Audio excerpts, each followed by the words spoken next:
বাংলাতে খালি হাতে আসেন না। আমি আলিপুরদুয়ার পরিবর্তন সংকল্প সভার আগে দেখেছি সরকারি প্রোগ্রাম, সেখানেও আমার থাকার সৌভাগ্য হয়েছিল।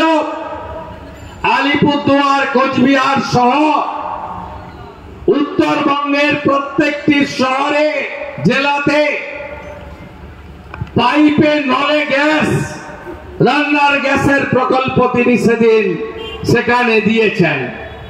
পরবর্তীকালে দুর্গাপুরের পরিবর্তন সংকল্প সভার আগে নরেন্দ্র মোদীজির হস্তে জাতীয় সড়ক, রেলপথ, পুরুলিয়া সহ জঙ্গলমহলের বিস্তীর্ণ এলাকায় আমাদের মা বোন দিদিরা যারা রান্না করে খাওয়ায় নলে গ্যাস, সেই প্রকল্পেরও তিনি উদ্বোধন করেছেন।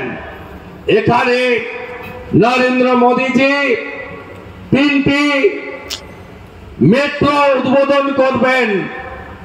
একটা গ্রিন লাইন এসপ্ল্যানেড থেকে শিয়ালদা 2.45 কিলোমিটার, আর একটা ইয়েলো হলুদ লাইন নোয়াপাড়া থেকে জয়হিন্দ বিমানবন্দর 6.77 কিলোমিটার, আর একটা অরেঞ্জ কমলা line Hemanta Mukhopadhyay metro station রুপিমোড় থেকে বেলেঘাটা 4.44 কিলোমিটার। এই কর্মসূচির ক্রেডিট অনেকে নেওয়ার চেষ্টা করেন।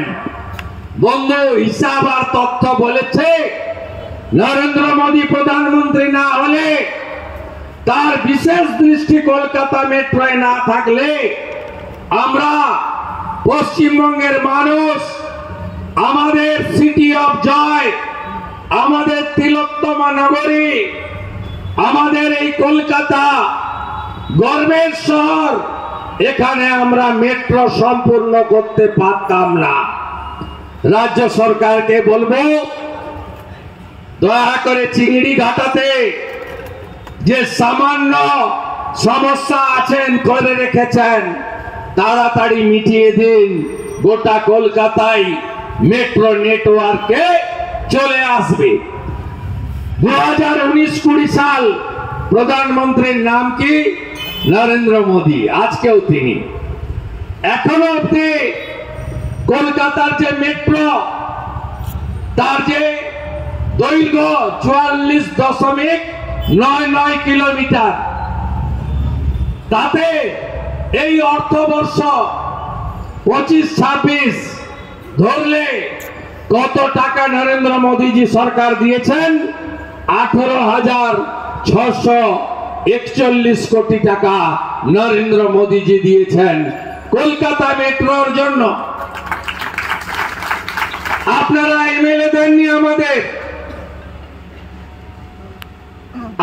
এমপি দেননি, কিন্তু আমাদের প্রধানমন্ত্রী রাজনীতি ওভাবে করেন না। তিনি উন্নয়নটাকে রাজনীতির বাইরে রাখেন।